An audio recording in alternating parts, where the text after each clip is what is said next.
Assalamualaikum warahmatullahi wabarakatuh. How are you, everybody? Nice to meet you again. Now, today we are going to discuss what it is called 4 pilar pendidikan, 4 pillars in education.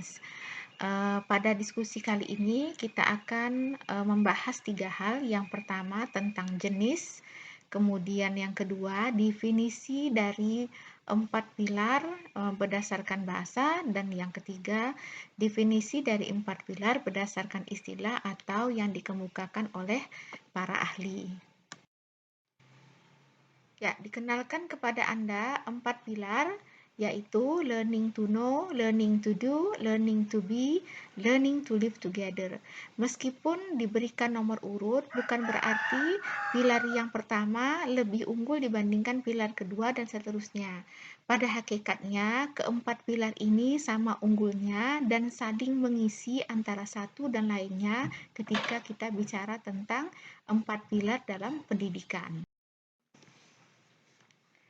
Pembahasan akan kita awali dengan mendefinisikan secara bahasa. Yang pertama, definisi dari pilar. 3 kamus, The New Bury House Dictionary, Cambridge Advanced Dictionaries, and the Merriam-Webster Dictionary, memberikan arti dari pilar, yaitu a strong upright support. Penyangga yang tegak lurus dan kuat. Di samping itu, pilar juga dimaknai sebagai a member of a group who is an important source of its strength and purpose. Demikian dinyatakan oleh kamus The New Bury House dan Cambridge Advanced Dictionary. Artinya adalah anggota dari satu kelompok yang merupakan sumber penting karena kekuatan dan tujuan yang diharapkan daripadanya. Selanjutnya, berdasarkan kamus Cambridge Advanced Learners Dictionary, maka kita akan meninjau definisi secara bahasa dari to learn and learning, to know, to do, to be, and to live. Yang pertama, to learn, diartikan sebagai to get knowledge or skill, mendapatkan pengetahuan atau keterampilan. Learning diartikan sebagai a preference for a particular set of beliefs, opinion, etc. Kecenderungan kepada satu hal dari kepercayaan, pandangan, dan lain sebagainya. Kemudian to know diartikan sebagai mempunyai informasi. Kemudian to do, to perform, to act, or to take actions. Untuk melaksanakan atau menampilkan, melakukan, beraksi, atau melakukan perbuatan atau aksi. Kemudian to be, to show that something will happen in the future. Diartikan secara bahasa adalah untuk memperlihatkan bahwa sesuatu akan terjadi di masa depan.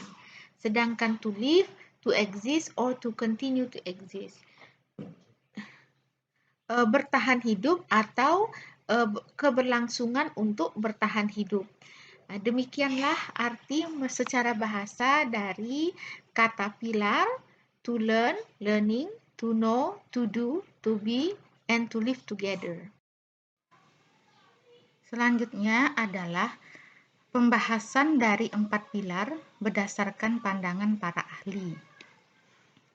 Yang pertama, learning to know, belajar untuk tahu.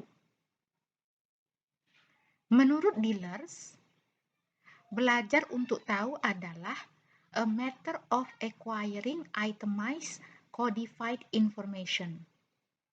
Segala hal yang terkait dengan usaha untuk mengetahui atau mendapatkan informasi yang sudah terkodifikasi dan sudah diberi label. Di samping Diller, Kirval juga memberikan pandangannya terkait dengan belajar untuk mengetahui atau belajar untuk tahu, yaitu learning how to learn by developing one concentration, memory skill, and ability to think. Bagaimana mengembangkan konsentrasi seseorang, kemampuan mengingat, dan kemampuan untuk berpikir. Berikutnya, learning to do. Diller mengemukakan belajar untuk melakukan terdiri dari dua hal. Yang pertama, how can children be taught to put what they have learned into practice? Belajar melakukan adalah siswa atau anak-anak diajarkan untuk mempraktekkan apa yang sudah mereka ketahui. Itu yang pertama. Yang kedua adalah how can education be adapted into future work? Bagaimana pendidikan atau pengetahuan yang sudah diberikan kepada siswa itu diadaptasi dengan tuntutan pekerjaan di masa depan. Berikutnya, learning to be.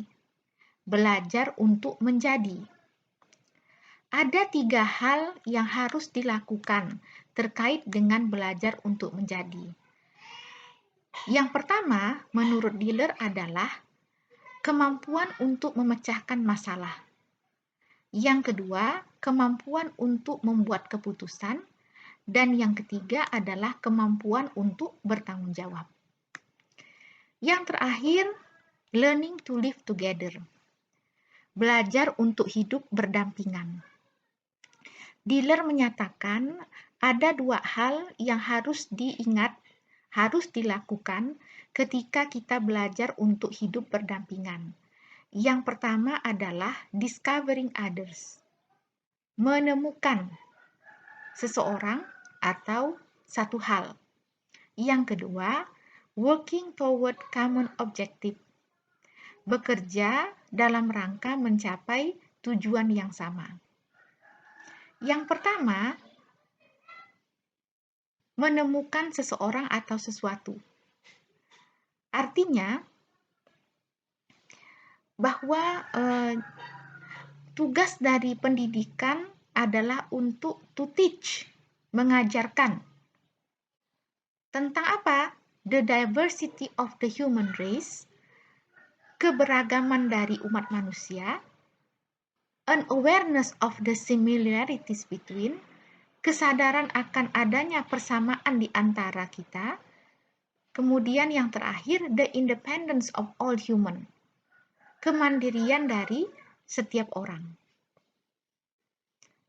Dengan demikian, if one to understand other, one must first know themselves.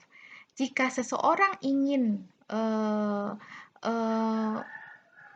memahami orang lain, maka dia harus memahami dirinya sendiri terlebih dahulu. Yang kedua, komponen yang kedua dari belajar untuk hidup berdampingan adalah working toward common objectives. Bekerja untuk mencapai tujuan yang sama. Bahwa people have in common rather than the differences between them. Bahwa disadari atau tidak disadari bahwa orang-orang memiliki kesamaan daripada perbedaan-perbedaan di antara mereka. Demikianlah penjelasan menurut pandangan ahli tentang 4 pilar dalam pendidikan. Mudah-mudahan penjelasan pada tentang 4 pilar ini baik dari sisi bahasa maupun dari sisi pandangan ahli membuka wawasan berpikir Anda semua selaku educators atau pelaku pendidikan atau calon pelaku pendidikan. Kurang lebih silakan diajukan komentar dan pertanyaan yang ada pada yang dapat Anda posting pada kolom komentar di bawah ini. Demikianlah materi tentang 4 pillars in education. Mudah-mudahan Anda semua mendapatkan manfaat dari penjelasan pada hari ini.